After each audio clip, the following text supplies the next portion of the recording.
journey is the reason you're alive.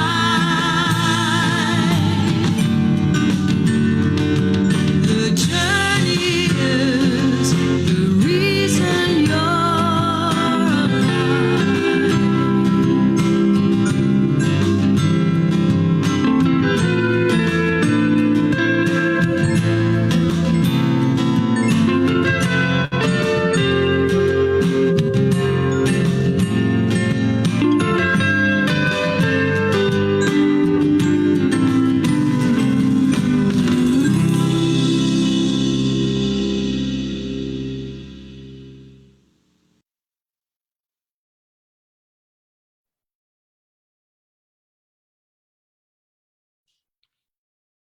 Good morning, folks.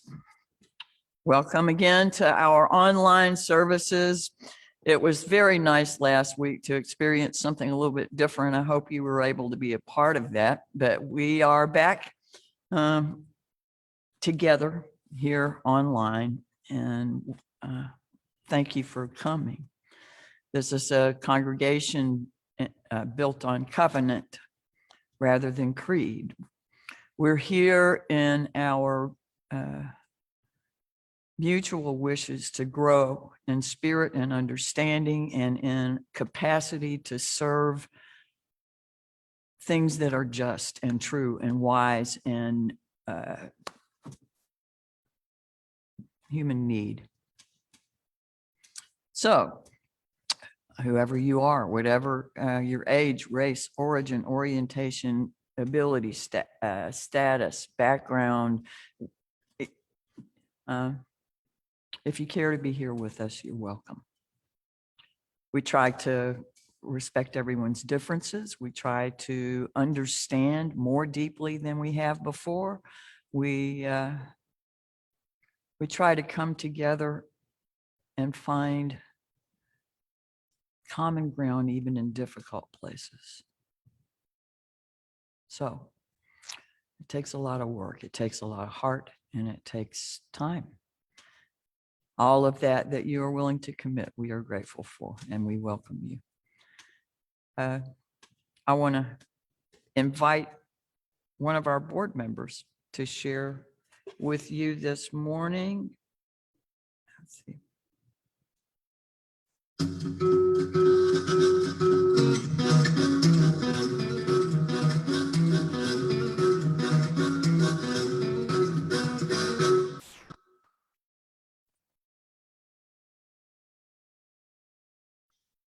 All right, I have the pleasure of giving you the announcements for this week. As you know, June is Pride Month.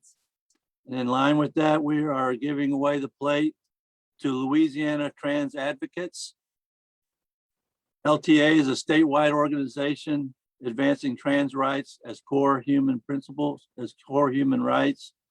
As such, they provide support, resources, and empowering intersectional advocacy for all transgender, non-binary, and gender non-conforming people of all ages in Louisiana. You can make your donation through the All Souls donation site or send a check, but be sure to indicate that this is for the give away the plate and not your monthly pledge. Yesterday was Building and Grounds work day, and we'd like to thank everyone that came out. The weather's starting to heat up, so it's not as pleasant as it may be working outside for the rest of the summer, but it's necessary. Things are actually growing at quite a rapid rate these days. And so the next Building and Grounds work day will be July 10th. If you have any questions at all, please contact Eric first, and as he usually heads that up. Religious education is still taking place online.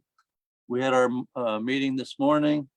We have 2 more weeks of studying white fragility, and it's direct. We found out that it directly impacts our covenants that we have at our church, and so we discussed that today. And so we'll be doing that for 2 more weeks. I'm not sure what the next next section will include, but it'll probably also be having to do with race relations. So I've been going to this regularly, and I found it to be a very uplifting experience and quite enlightening. Susan, you want to say something about the tie-dye today?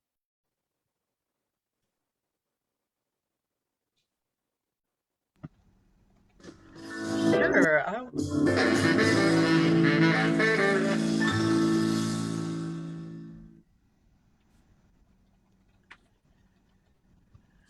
Awesome, jazzy transitional sound. Thank you, Reverend Barbara. Yes, I am excited about tie-dye. Today we're going to be back together this afternoon, starting at 1:30. And as I said on Facebook today, don't feel obligated to come right at 1:30, but don't wait until 3:30 either. We will let you start projects until between 1:30 and 3:30. But, if you can kind of find a happy medium there, that would be great. But all means, feel free to come at 1:30. Just don't feel obligated to be right there, because we want to give plenty of space for people to be able to do their projects and feel safe. Do wear your mask, because we will be around our children who are under 12, our only population who can't yet be vaccinated. So you did so well at our outdoor service that I don't think we're going to have any problem with that. And another thing, Kevin's been out there and he has recommended bug spray might be a thing you'd want to consider. We'll have some on hand, but I know people have sensitivities and allergies and things like that, and you may have a favorite that you would rather use for yourself. So you may want to bring some of that. Bring a 100% cotton t-shirt or other garment. We do have some available for a small donation if you have it, but don't let that be an obstacle to your tie-dye fun. We've got shirts and tote bags and masks actually that you can tie-dye. So we're looking forward to having some fun this afternoon. And I want to give a shout out to Claire McDonald, Joy Yang, Ravina Windsor, and Druids, Kevin Henry for all their help yesterday with setup. I really, really appreciated that. And we're looking forward to seeing you this afternoon. And one other thing, Together Louisiana has a meeting with the governor this Monday at 2 p.m. And there'll be a link in the comments leave where you can register for that. I know that's in the middle of the workday and it may not be possible for everybody, but if you can come at 2 p.m. on Monday, we would love to see you there. We're going to be talking some bills that have passed the legislature that we're hoping will not pass the governor's desk, and people will be presenting some personal stories about those. And that's what I've got for today. Thank you. Yeah, I have a few more announcements also. The Highland Blessing Dinner continues. We're not doing it on Tuesday any longer, but Thursdays, about 200 people show up. We still need people to volunteer to put meals in the bags and hand them out at the drive up. And I think probably in the not too distant future, we'll resume having in-house Highland Blessing dinners.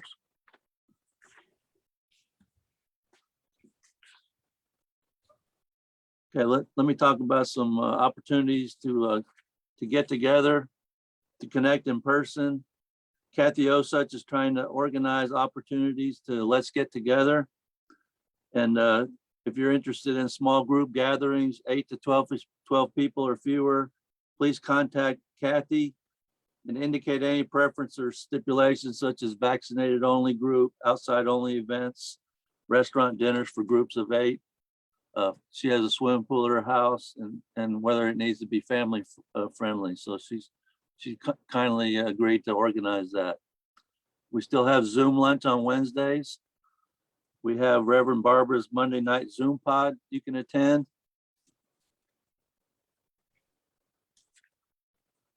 There's a late night at the Salty Chalice. I'm not familiar with that, but that's 10 p.m. on Friday evenings.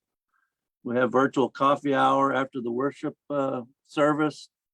And as always, we have meditation with Larry Andros on Saturday mornings from 10 a.m. via Zoom. Thank you very much.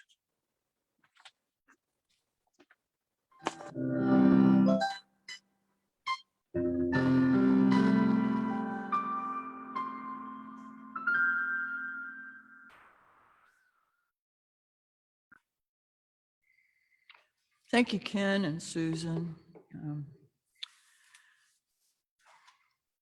I wanted to personally thank all the people that came out for Building and Grounds yesterday. This is a big place. It needs care, and it's a place we can work together and get to know one another better. We ask everyone to engage with time and talents along with whatever kind of pledge they might make to the church. That's the only way we get to know one another, and there are a lot of things that we have to care for as a community if we want to remain a community. So if you can, like Ken mentioned, come to the next Building and Grounds. You may be surprised at how much you enjoy it. So let's drop our ears away from our shoulders and take a couple of relaxed breaths.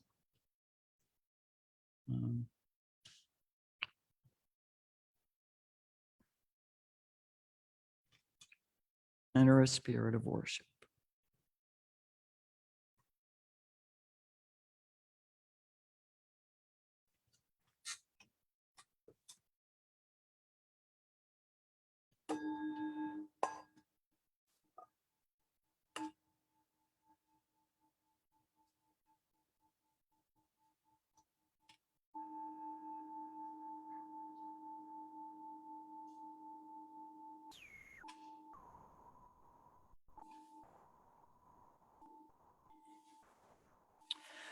Unto that which is noblest in each of us, we make appeal.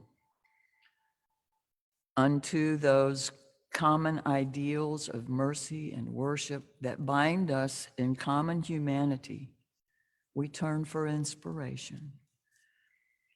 Unto the fearless dreams of our forebearers in the worship of their gods and their vision of truth, we bow in gratitude. Unto the larger vision, now at birth, within us and in our children, we pledge the full strength of our bodies and our will. We join together in these few moments dedicated to that quiet power within us. It is within that we find the will to face the world. It is within that we find the love to embrace the world. It is within that we find our personal identity and know the world. Let us look within ourselves with honesty and trust. We shall find there a personal center important to who we are. We shall find there something held in common with those about us, family, friends, neighbors, and in ever-widening circles, until we find that which we have in common with all people. Something irreducibly human, something completely natural. This is the center of all religion, all love, all concern for others, and it is the center of all personal growth. May these few moments be a personal time for you, a time for that person within you who feels at one with humanity, with nature, and with all the universe that was, is, and shall be. I believe this morning we have Lily Loggins to lead our children's chalice lighting.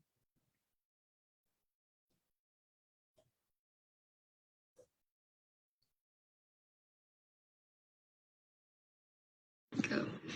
We light this chalice to celebrate Unitarian Universalism. This is the church of the open mind. This is the church of the helping hand. This is the church of the loving heart. Thank you, Lily.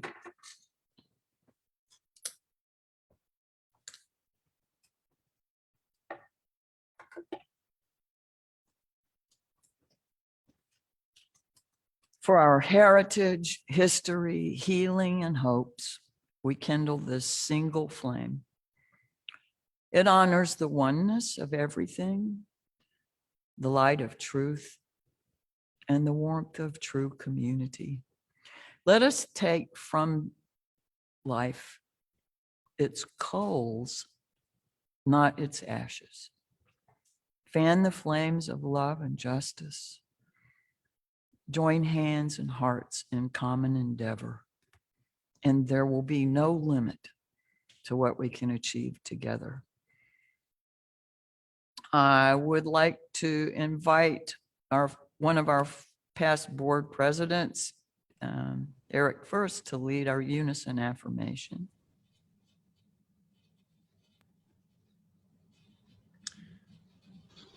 Love is the doctrine of this church. The quest for truth is its sacrament, and service is its prayer. To dwell together in peace, to seek knowledge in freedom, to serve human need to the end that all souls shall grow into harmony with the sacred. Thus do we covenant with each other.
Hey, sorry. Hazards of life. I fell off the internet for a second, but I think I'm back. I'm back, right? Okay, good, good, good, good. Good morning again. I wanted to ask you all, and I would love to see comments on Facebook, some answers to this, but have you ever found that when you're feeling sad, there might be a book or a poem or a song, something that you go back to and read or sing or listen to again, and it helps you deal with that feeling much better than anyone or anything else could help you, much better than any kind of direct, someone talking to you saying, I'm so sorry that you're sad. And but that this thing that you go to is so helpful to you. Do you have something like that? I would love to hear from you. Or do you paint or draw or write poetry or write stories of your own? And perhaps doing one of those things or all of those things makes you feel better, makes you calmer, makes you more able to deal with whatever life is throwing at you. And I want to know that at whatever age you are, because I think sometimes these creative things can be really helpful.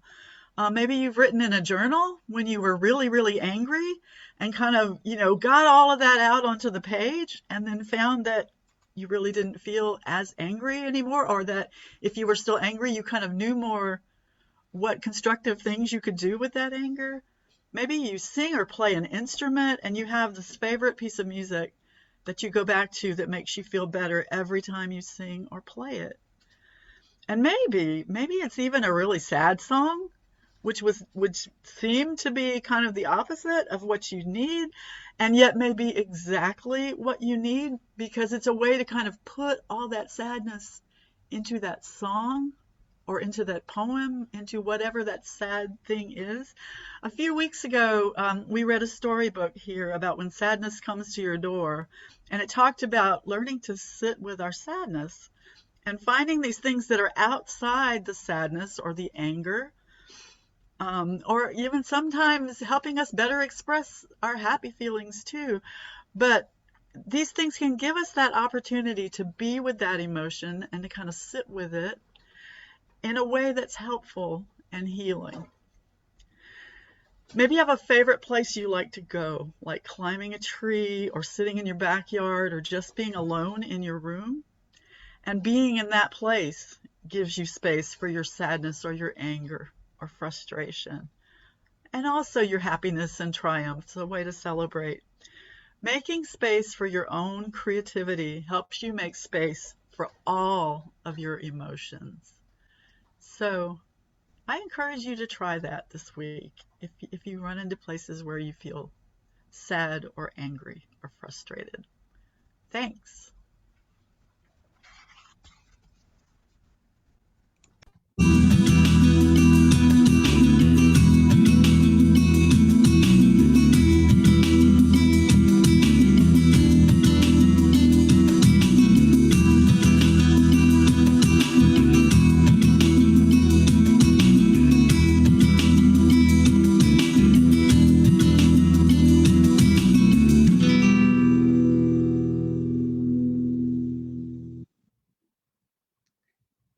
Good morning.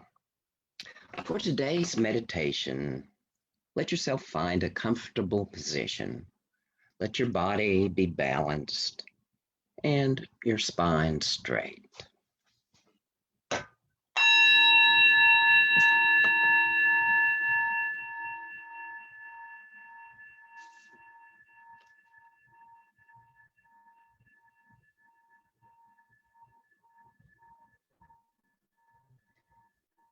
Begin with a deep, comfortable breath, shifting your attention to your heart space, and imagine breathing in and out of your heart. Allow your breath to deepen and slow. Allow your breath to be soft and kind. Today, as you enter this sacred moment of presence, reflect. In my life, I have so often seen the clash of polarities. One person against another, one group in opposition to another, beliefs in conflict, different dreams for a better future that do not find a common ground. I see these struggles in my own mind, right against wrong, good against bad, self against other.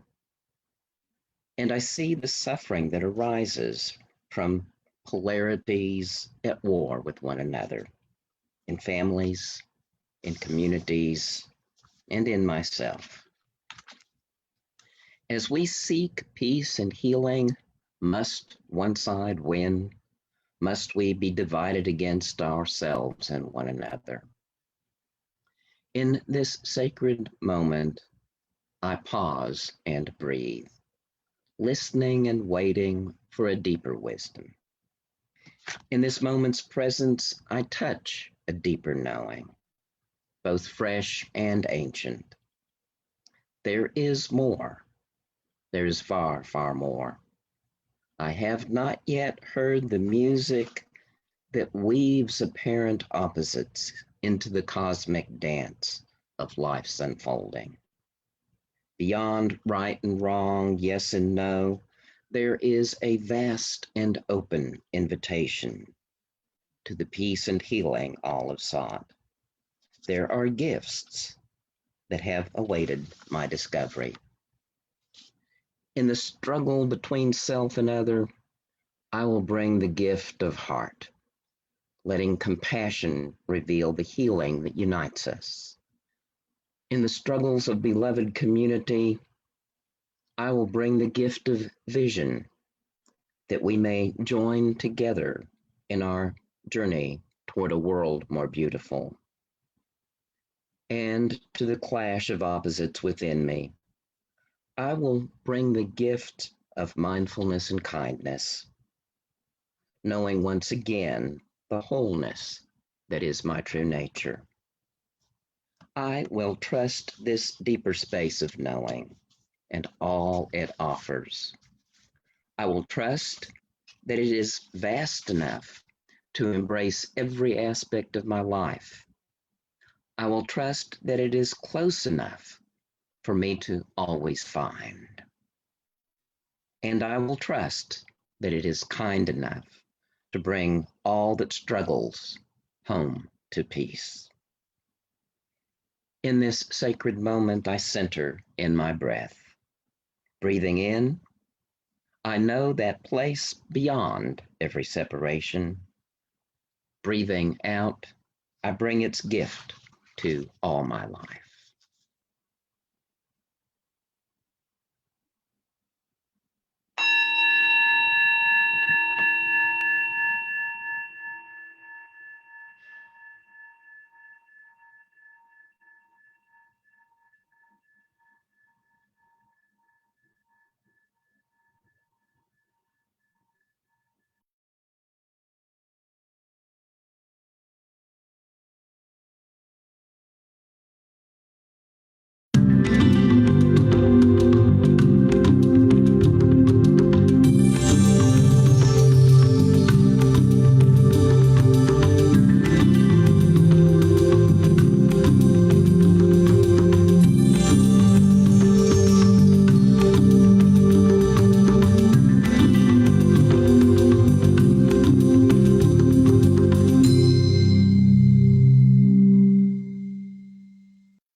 This morning, we have a responsive reading. And instead of leading both parts myself, I have asked Eric first if he would do the congregational part. I believe this will be on the screen. Yes, it will. And you will be able to follow along, and hopefully you will participate, because we need to stay in practice of raising our voices together, our energy united, feeling the things that we do physically in our bodies. So if you will please join me in this responsive reading by Erica A. Hewitt. We arrive from many different experiences and backgrounds. Some of us have trouble speaking. Others are so young that they're still learning to talk. Some of us speak English as a second language, and others of us can speak several foreign languages. All of us share this in common. We speak the language of love. In the moments before worship begins and again, when we return to the service of life, we greet one another with kind words. We chat, even online, about the days behind us and days to come. And we speak the language of love. we lift our voices in song, hopefully, not to sing perfectly or in tune, but to hear and feel our voices form a living, giving, life-giving sound. And we speak the language of love. we form a web of compassionate listening. When individuals among us embodying vulnerability name the fears that grip their hearts, the joys that buoy their spirits. We speak the language of love. At times, our voices clash. We disagree. Tension enters our voices as we make room for different beliefs, different opinions, different perspectives. Through it all, it's our intention that we speak the language of love. in this congregation, we welcome a multiplicity of truths and invite them to be named out loud.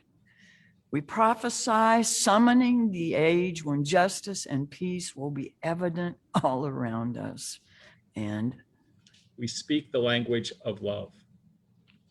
let us worship together, making room for one another as whole beings, tender hearts, hungry spirits, and curious minds. With our actions and with our words, let us speak the language of love.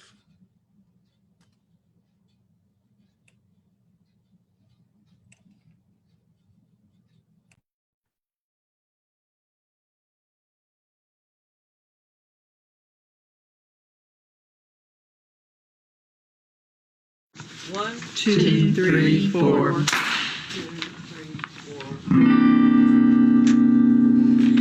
There's no way to tell from here what only time makes clear.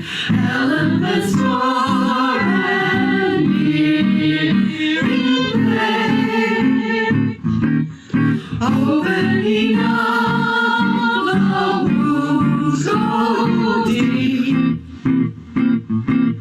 Lessons from free but never cheap. All that we have is now, and if we wake somehow, as all the noise and debris, we'll find the picture more complete. Under the wonders we repeat. Oh, I'm getting weary and my spirit gets low.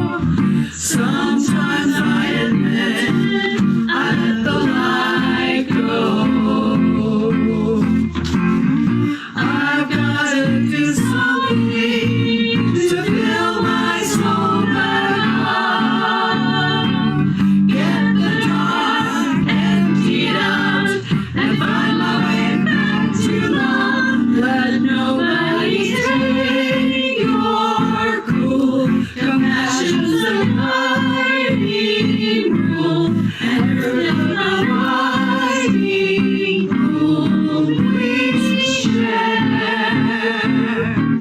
The future will scratch out what you'll see. I'm holding the possibility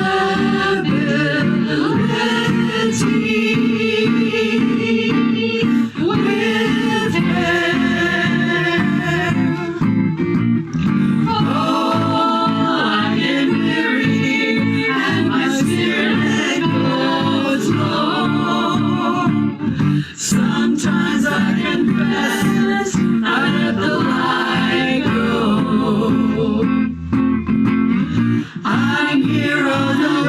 to fill my soul back up.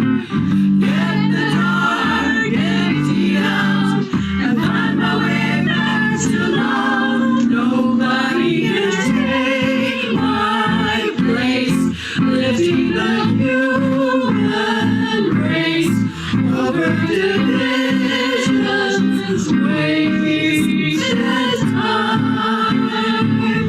I'll do all I can to be what mercy asks of me, and I'll carry home for all I see. I'm holding possibility.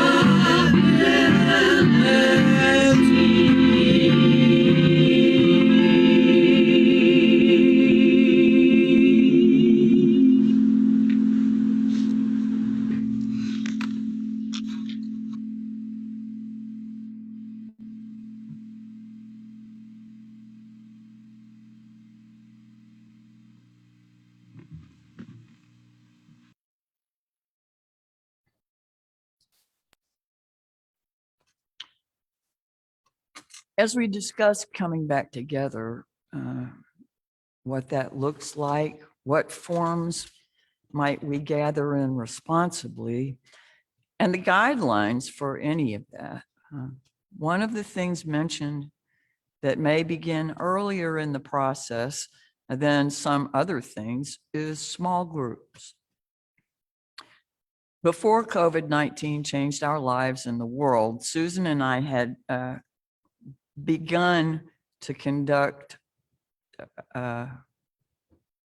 rounds of what we were calling chalice circles, small groups with a weekly commitment for several weeks, 6 to 8 weeks, a commitment to be there each week, designed to facilitate members getting to know one another and themselves in other than superficial ways.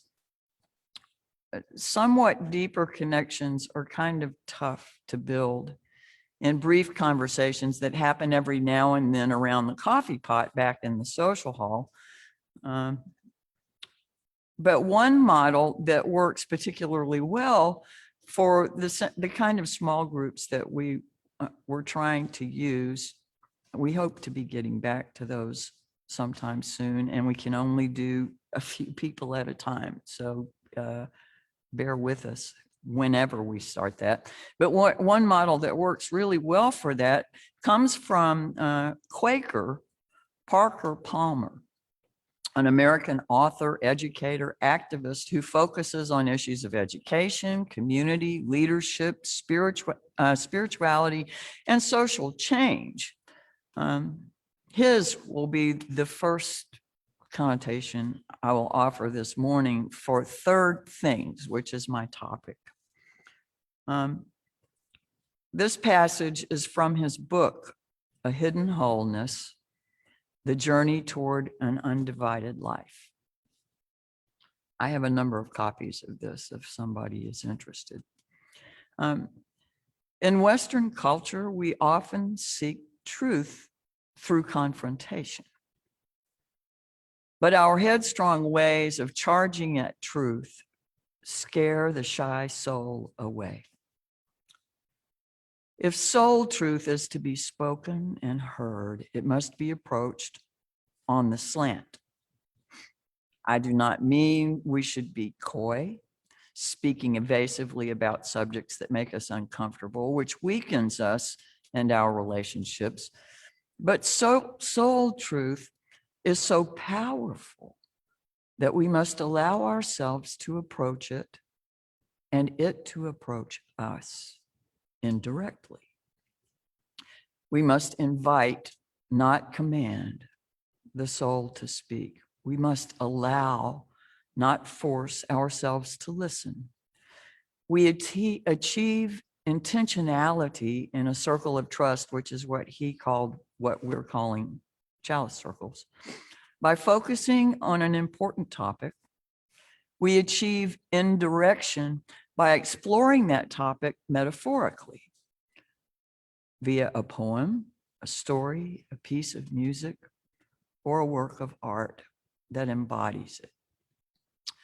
I call these embodiments third things because they represent neither the voice of the facilitator nor the voice of the participant.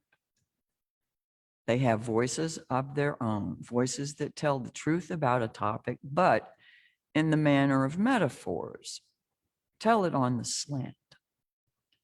Mediated by a third thing, truth can emerge from and return to our awareness in whatever pace and depth we are able to handle. Sometimes inwardly in silence, sometimes aloud in a community, giving the shy soul the protective cover it needs. Rightly used, a third thing functions a bit like the old Rorschach ink blot test, evoking from us whatever the soul wants us to attend to, mediated by a good metaphor. The soul is more likely than usual to have something to say. But the fact will count for nothing if we fail to recognize that the soul is speaking or fail to pay attention to what it says. So Parker Palmer's third things serve as a focus for leveling the playing field in small groups. They're not you or me as participants, but a third thing that we can consider together. The next variation on the theme, third things I'll offer, has to do with relationships.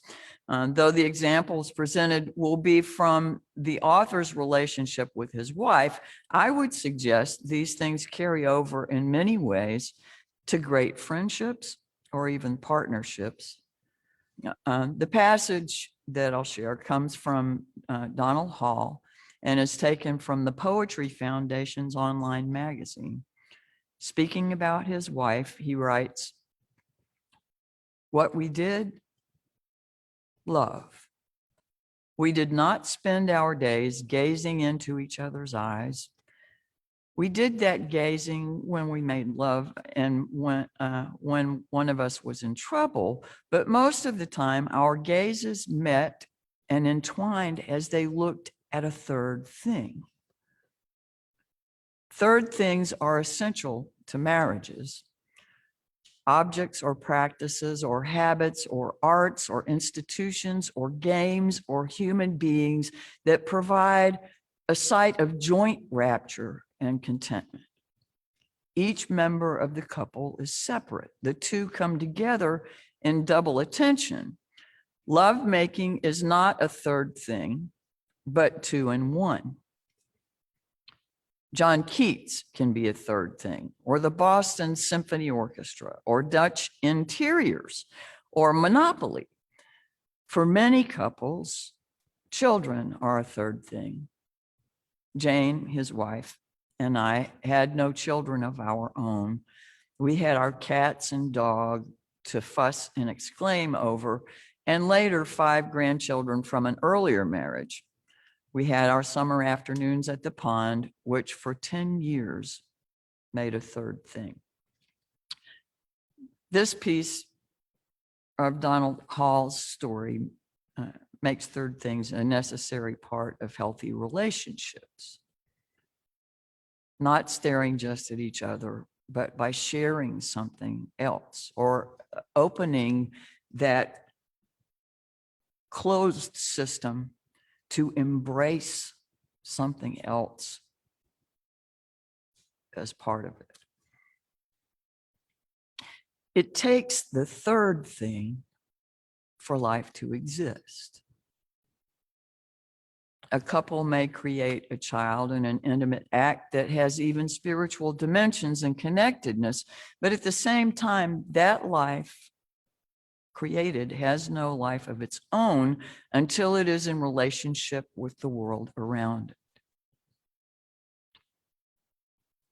The seed, the egg. For the baby, the third things are every single stimulus that is a new experience. self, caregiver, sensation.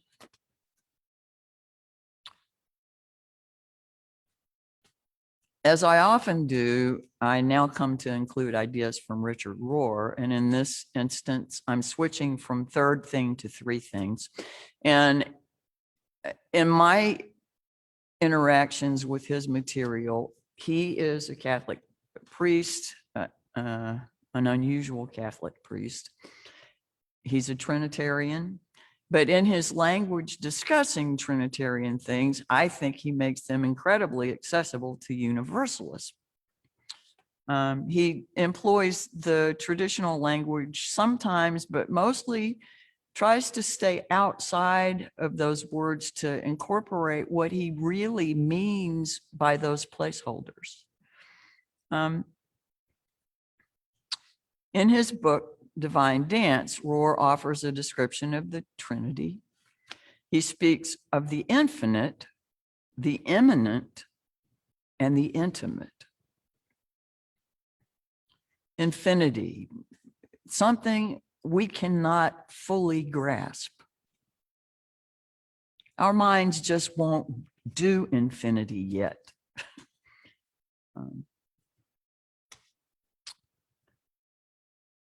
The infinite, the source, the force, if you will, essence of life and existence, God, not a being, but being itself, eternal parenthood, that in which we live and move and have our own being. Then there's the immanent, that which is always with us and within us. The intimate, that which we are in relationship with. But it's the relationship between the three of those things. And he can go back to Father, Son, and Spirit in his conversation.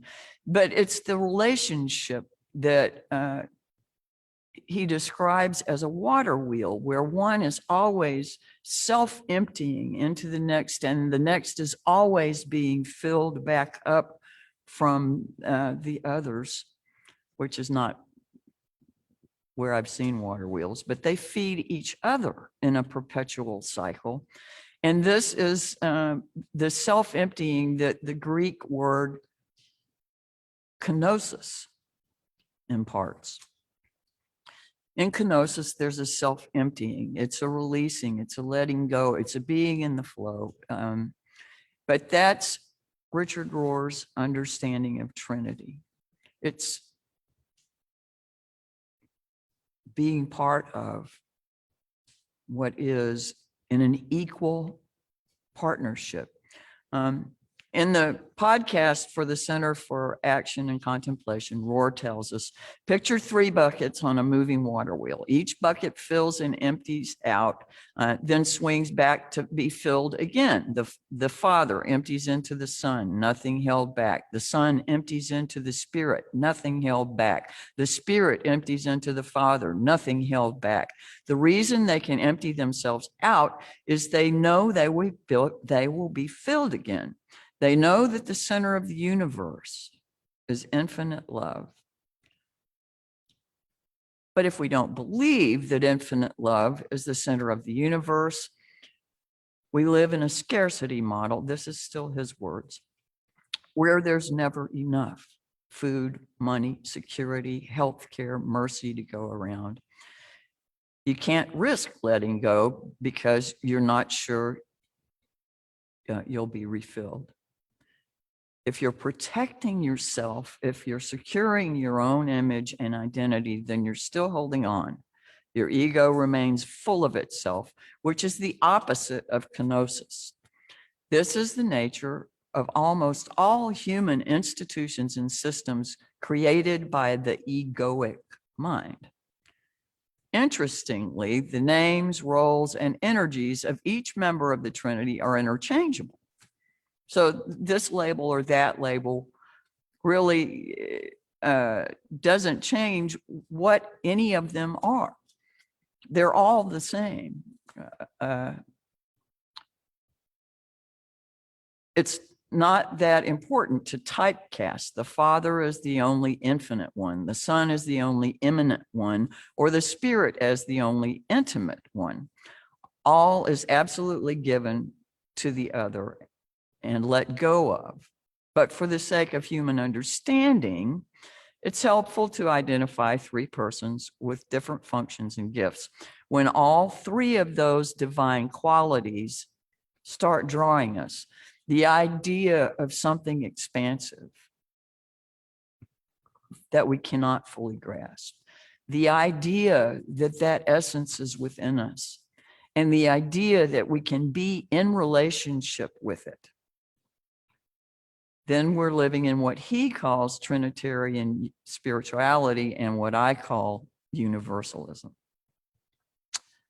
maybe even Unitarian universalism. So third things can also be related to the spiritual journey, even for Unitarian Universalists.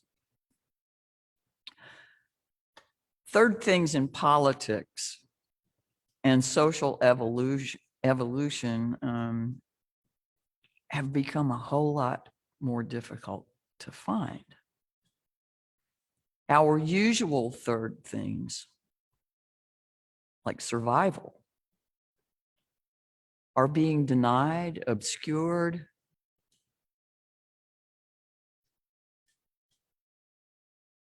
I don't even know what all the words are that I should put right there. But we may have to actually generate, create, or envision new third things.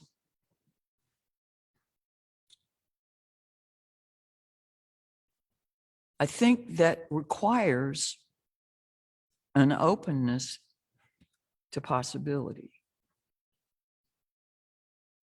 I think that requires that without getting stuck in that perpetual battling of opposites, we have to allow for the fact that there might be something we have not yet imagined. That if we can open to it, or if it opens us, we will find a way to embrace everything again and everybody.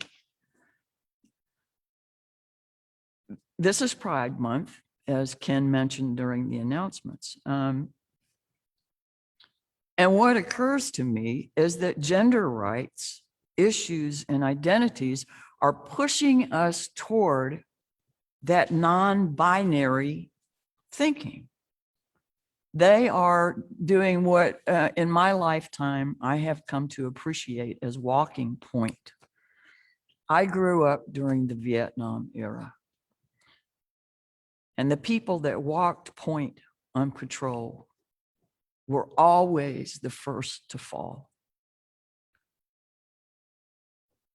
They paid dearly for the safety of everyone who came after them. Not always, but if someone was going to, it was probably them. I'm not saying that people involved in pushing this forward should be the ones to pay the price. What I'm saying is they are trying to invite us into broader, non-binary understandings, things that we have to stretch our minds a little bit to grasp. Maybe things that have made us uncomfortable, maybe things that we've never considered before, maybe things that we are coming to understand as natural parts of a world we have not fully come to know.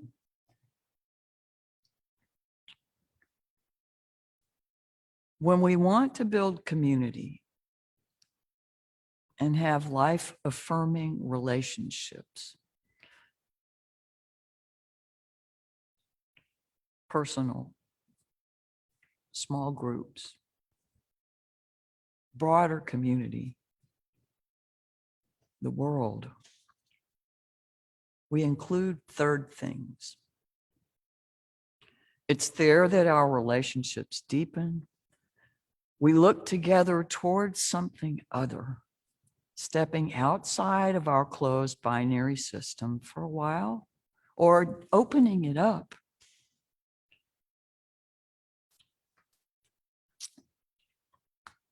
Opening our closed partnerships to embrace, include, or invite an equally primary participant to join and lead the dance along with us. And oddly enough, it is there that we begin to see new aspects of our genuine oneness, our shared common existence. Third things are beautiful introductions, or at least opportunities to glimpse the overarching, underlying, permeating wholeness, that inseparable one web of which we are a part. The closing hymn comes from Church of the Larger Fellowship. And if you don't know what that is, it's our organization for people who are not tightly affiliated with a particular congregation. It's available to all of us. So if you're traveling or have family that might like to participate in a Unitarian Universalist community, Church of the Larger Fellowship is what they should look for. They put this video out, and the people that did the singing, are the Oakland Chancel Choir.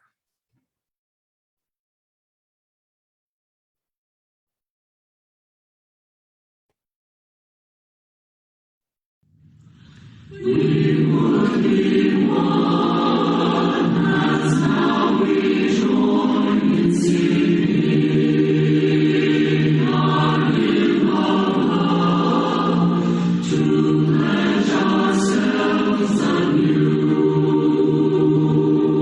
to that high cause of greater understanding of who we are and what in us is true. We would be one in living for each other, to show to all a new community.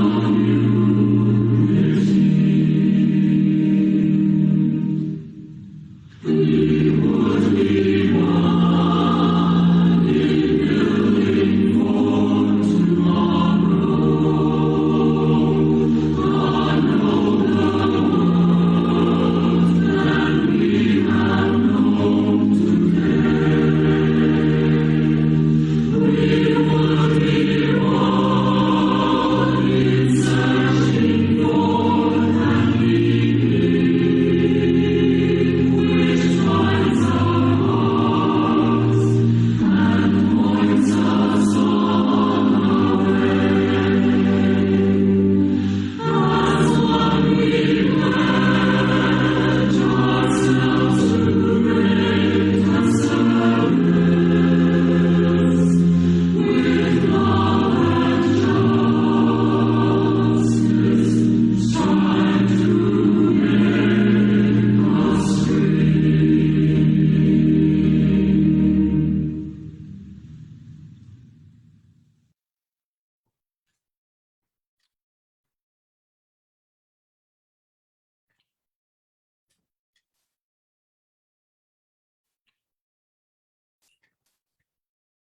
We take the fire from our chalice with us. When we take the fire from our chalice,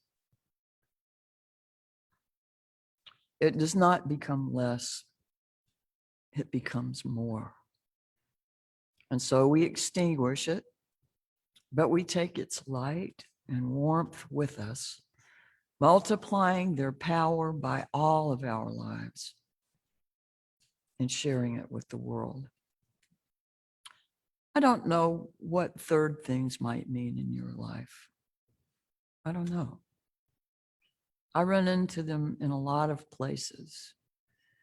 And I think I'm going to be looking for them a little bit so that I can get outside of my this or that, either or kind of thinking a little better, hopefully gradually as I go along, maybe suddenly sometimes in big leaps. Isn't that wonderful if and when it happens? Keep your eyes open. Take care of yourselves, and we'll see you again real soon. Ashe, amen. God bless. Blessed be. Go in peace.